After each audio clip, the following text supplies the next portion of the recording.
Hello everybody, I'm Matthew Taylor. And I'm Brandon Taylor. And so today we have a video for you that's really important. And like I said, we've been getting lots of phone calls. We always give advice. We're real estate consultants, so of course we're going to give advice and do some consultations and guidance. But one thing that's really important, if you're planning on selling your home, then you want to watch this video. So we also wrote a book. It's called Home Selling Secrets. That we give a lot of good information here. It's a free book that we send to our clients and people that we know we'll be working with. And we also have some information on our website, which is taylorrealestateconsultants.com, under the section that goes for sellers, your home value, and seller preparation. So there's some more tips there. But what we wanted to do in this video is just give you a little bit more detail. Now we have another video, the top 5 things. We try to keep that video really brief, but this is a little bit more in-depth to help you get top dollar for your home. And so there is a science behind selling your home for top dollar. There's small things that you can do that virtually cost a little bit of money or zero money actually, that can bring you in tens of thousands of more dollars, which is what you want, right? Because you want to be able to carry that equity to your next home that you're purchasing. And we talk about that in our other video too, is that when we understand this situation, be ready, right? We talk about being ready to have your house on the market, because most often sellers that are selling their home are also buying another home. So you have 2 deals going on at the same time. It can be stressful, and that's why it's crucial to have good agents that you're working with to have them kind of manage that stress for you and just make it be a successful transaction, both transactions. So first thing we're going to talk about, and everybody talks about, right, is curb appeal. So curb appeal is really important because nowadays with how houses are being bought and sold, it's different than how things were being bought and sold 5 years ago, even as 2 years ago. Now with the pandemic, people don't want to go into everybody's house. They drive by first. For sure they drive by. They want to see how the house looks, what the neighborhood looks like. And if the yard has no curb appeal or the house has no curb appeal, they're not even going to make a showing appointment most often. So you want them to see your house because you want to get your house sold. You can't buy another house until you sell your house, right? So what you want to do, have some of your friends or family go by, have them pull up, have them tell you some good advice, whether, hey, move that, get some of the toys out of the yard, cut those bushes back, remove that big tree, you can't see the house because of it, whatever the reason is. And when you get some pros and cons, make those changes, right? Because then once you do them, once you get them inside, that's where you'll find those buyers that are actually going to buy your house. So creating curb appeal is the first thing, and it can be done easily, right? Keep your yard clean and well manicured, especially during the process that you have your house on the market. And most importantly, it's the last thing they see as they drive away from the home as well. Yeah, that's so true. And then definitely when you get those buyers in, they make an appointment and you get them in the house, right? You want the house to be clean and decluttered. So we always tell people too, it's real important to rent a small storage unit, possibly for 2 months, have stuff taken to the storage unit, oversized chairs, all the extra furniture you have. You don't want to shove it all in the garage, because then people walk in the garage and they just say, oh, they put everything in the garage. So have even the garage open. People nowadays, with people using their homes as their private offices, they do that in the garage. They want to make sure things look clean. So we talk about smell. So have it decluttered. They talk about depersonalizing it. We're going to talk about that. I'm not one to say take everything down, take every photo down. You know, I'm not like that. People understand that when they go into a house, somebody lives there. It's a family's home. They're going to see some photos. But what we do is, if you just got thousands of photos in there, or you have in your daughter's room, Jill's room, Jack's room, all painted on the walls, I think that you need to, tone down. So paint over that, have the rooms, more neutral color, but have some photos up, but don't have photos just everywhere, all over displays. You want to take some of that down so that a buyer can kind of feel, I can make this home my home, and that they're not just going to be living in your home. So it's just something it's a psychological thing when people walk in, if they just see it looks just too much. So we recommend that, and that's been something that's one of the common recommendations. But before we go forward, I do want to talk about the 80-20 rule. You've probably heard about the 80-20 rule in businesses and how things work with sales and how successes are. Well, it also happens in selling a home, right? There are lots of buyers that want a certain thing for their house. It's their dream home, and they have a list of what they want. So sometimes they'll sacrifice a lot of that, 80% of what they want, for the 120%. So for example, if something that's real important to them is a swimming pool, they'll buy a house that has a swimming pool, even though 80% of the rest of the house doesn't meet their needs. It's kind of interesting, that point. So for example, there's a story that we talk about of these two buyers that we work with, Bill and Sue, and they were looking for a house. They really wanted an ocean view. Now we sell property in a beach community, so they wanted an ocean view.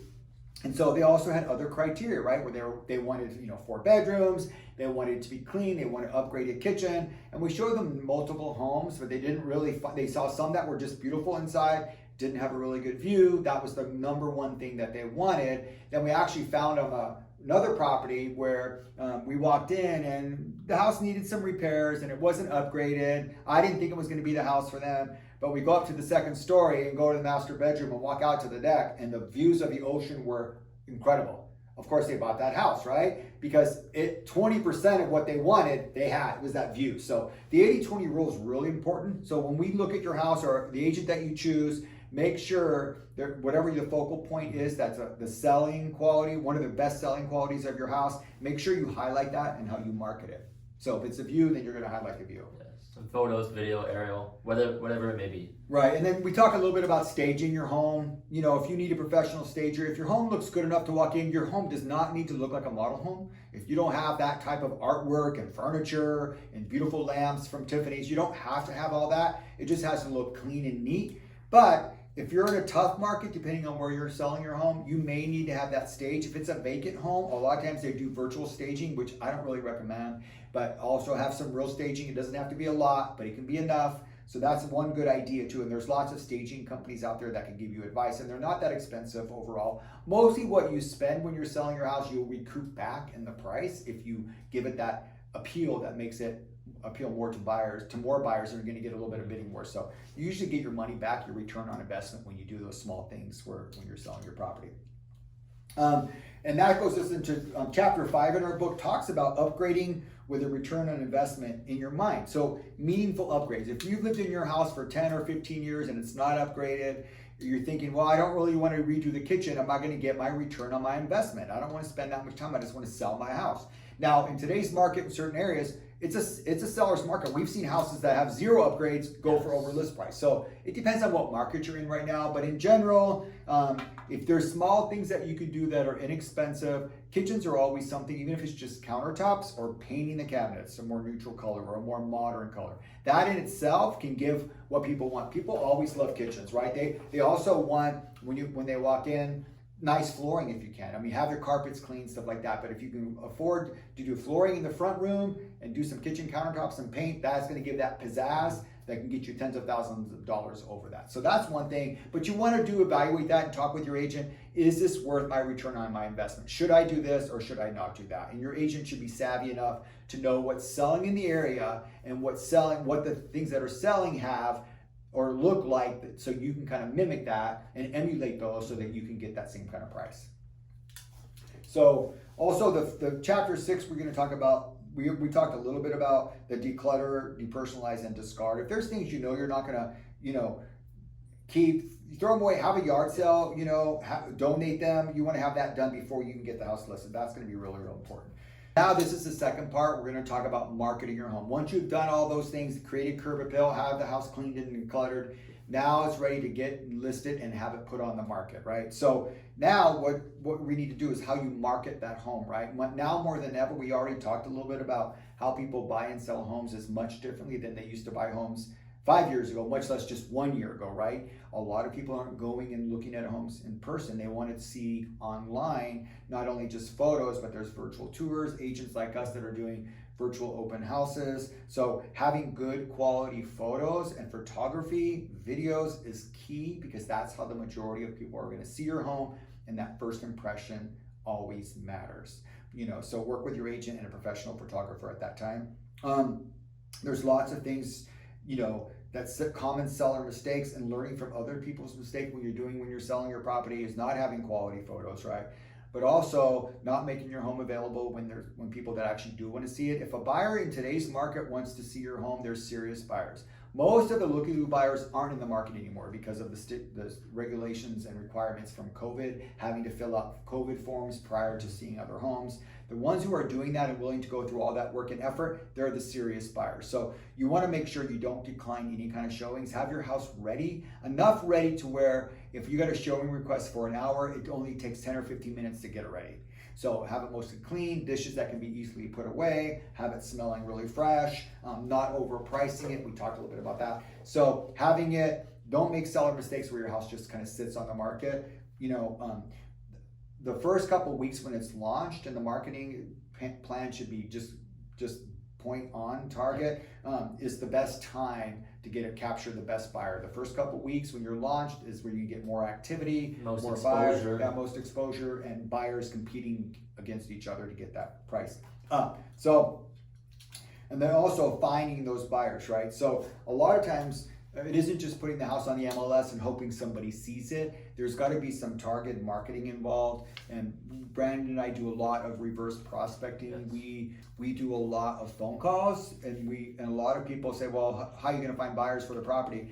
Well, we know most buyers that are buying a property are also sellers. They're selling a property, and so we'll call people who currently have their house on the market and say, hey, where are you looking to buy when you sell your home? We've got this house, whatever. So we actually do very active targeted marketing for certain areas. So finding that buyer, a lot of times it's the internet, it's how you email other real estate agents. So that's one thing. Work with your agent to get the most exposure. What are they doing to get you the most exposure so that you can get the most buyers wanting to come in and see your house and hopefully make an offer on that. It's all about getting the most eyes on your property at the end of the day. So whether it be Facebook ads, Google ads, calling neighbors because a neighbor has a family member or a friend who wants to live in that neighborhood. But at the end of the day, you're just trying to get as many people as you can looking at your home. Yeah, because that's where you're gonna find that buyer. So that's the best thing. So then after that, once you get buyers in there and you get somebody who falls in love with your house and they want to write an offer, one of the biggest things is also in how you negotiate offers, right? Depending on what market, if you get one offer, if you get multiple offers, two offers, competing offers, good cash offers, good loan offers. Cash, like I mentioned this earlier, cash isn't always king, right? If it meets your needs for your family, if it's a great cash offer, they're waiving the appraisal, for example, you definitely know there's no loan contingency because they're paying cash. Is that the actual best offer? So it's going to be really hard when you work with your agent to negotiate. Here we got another offer, right? And it's the same price, but it's a loan. And so there's a loan contingency. Maybe sometimes they waive that loan contingency. Most often they don't. There's going to be appraisal involved, but also maybe the terms of the contract are better for you and actually can save you a little bit more money.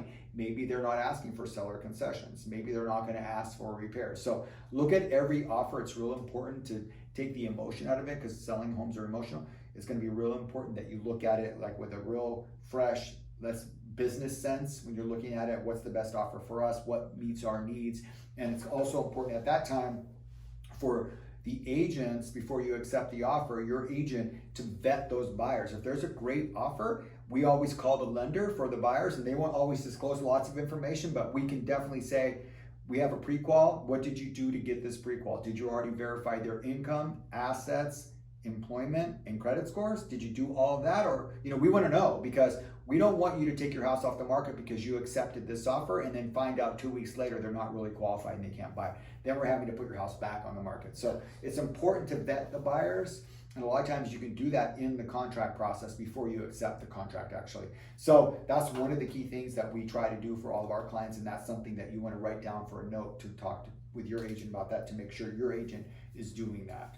Mm-hmm. Then it also comes into negotiating, right? There's lots of times that we can negotiate up the price because we've got multiple offers. I know a lot of agents say, hey, as long as we get list price, then we're happy. Or if we get over market price, we can still negotiate and send a counter offer for a little bit above price. So depending on your situation, you want to look at everything and how you can get the most money out of the property for yourself, as long as it's going to appraise or if somebody waives the appraisal. So there's the thing. And negotiating is something that we love. I used to work for the county. I wrote federal grants. I was a grant writer for from some federal Meals on Wheels program. So I love the negotiating part. And that's the most fun part for us as agents, because that's where we a lot of times have the upper hand over unexperienced agents in getting you top dollar for your house. It's real important that whatever agent you're working with, how good are their negotiation skills, right? Are they strong? Are they assertive? Without having to really be aggressive, you can be assertive and confident that you know the value of that home and everything else, location, all the value of the location, the certain condition that it's in. So those things that if your agent knows all of that, they're going to give them a little bit extra leverage when it comes to negotiating on your behalf and getting you top dollar. So that's also real important.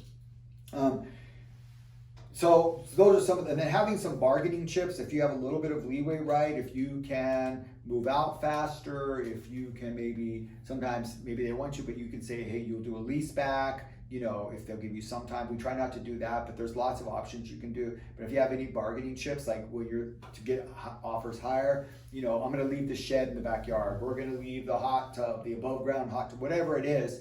To kind of do that, you have a little bit extra bargaining chips and stuff like that to throw things in at the end. A lot of times offering a home warranty plan, stuff like that kind of helps too. It helps protect you.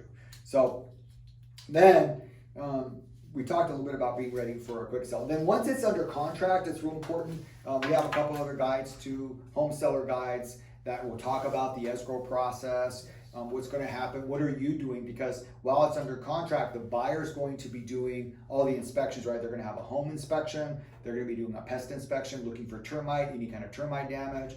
And then what is it you're doing while they're doing all of that? Well, hopefully up front, when you work with a good agent, you want to maybe oftentimes do a home inspection prior to listing your property so you can repair some of those things, or at least what's going on.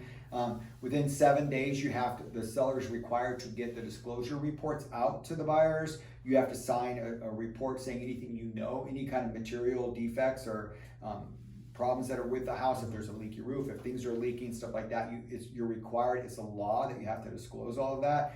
So it's real important. And then there's other natural disaster disclosures that you're required to disclose. So and escrow will help with that natural hazard disclosure as well. Yeah, so there's what you're responsible for is any material facts that you know of. And so what we don't know of, right, or you don't know of latent defects, like what's inside the walls. Is there any wiring problems? You can't know that unless you possibly had a home inspection or you're actually doing that, right? Or certain things are going to pop up during a home inspection that you're not going to be responsible for if you didn't know it. But once you know those, you're required to disclose that. Also, real estate agents here in California are required to do an agent visual inspection and fill out a report. So we're required to walk around and look at things in the house, look at the sloping in the yard, look if there's staining on the ceilings, look if we see any foundation problems. We're not home inspectors, but that's one requirement that the agent is responsible to do here in California. So it's all for buyer protection. And so we've tried to avoid lawsuits. Real estate lawsuits are prevalent nationwide, but California is the highest in terms of real estate lawsuits. So we try to be a titanium umbrella for our clients and protect them from getting into a lawsuit later. So up front, we're right away going to disclose, we're going to advise you on that, but we're going to disclose anything that we know about that will be considered a material fact to the buyer, because if they buy it knowingly, then it's on them, it's not on you. So we try to, we don't want you to get any kind of legal trouble. So it's real important you have to do those disclosures. And then often if there's a loan involved, once they get past the inspection, they're going to release that contingency of their inspections. They're going to let us know if they found any kind of damage. They're going to ask, a lot of times they do, sometimes they don't, depending on the contract in the home, for the seller to do some of the repairs. Now, a seller's not required to do the repairs. It's all negotiable, right? You could say, I'll do this, but I won't do those. I'll do this because I consider it a material fact. I'm not going to fix the chipped in the tile in the kitchen because that is a cosmetic defect. I'm not going to do that. So there's certain things that you can do. Some sellers say, I got 15 offers. All of them are overpriced. I'm not going to fix anything. If you don't want the house, back out. I'll take the next offer. So it's all based on your certain situation, how you go through with that offer, working with your agent. It's all different, but we can kind of give some general advice here. So what you do. So it all depends. So once you're at that point, at that same time, title and escrow. Title is going to be doing a title search to see if there's any liens on the property, to make sure that the sellers have the legal right to sell the property. If there's any other owner out there who has a legal interest or equity interest in the property, are they also going to be required to sell, right? Just to make sure. And so they're looking at the boundaries.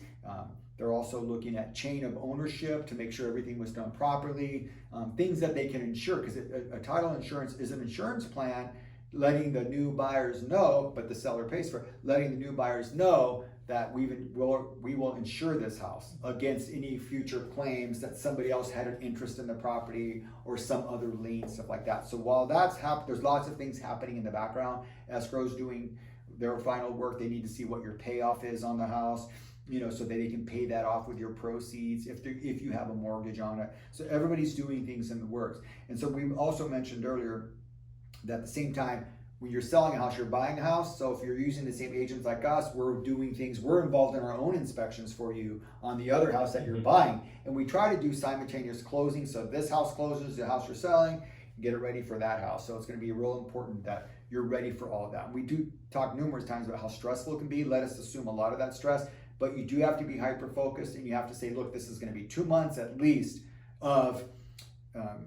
not very much sleep, right? Sleep deprivation and just moving and shaking, answering phone calls, getting emails, providing documentation, getting something from your bank for the new purchase. I mean, it's just a lot of work, but at the very end, the payoff's the best reward, right? You've sold your home and you bought another dream home, and it's all that excitement about that, and you have a new home that fits your family's needs. But it's a little bit of work. So it takes a lot of planning, and your agents do a lot of that work, but also a lot of it's on you, right? You have to do your own due diligence and verify things, but also planning your move and working with your agent.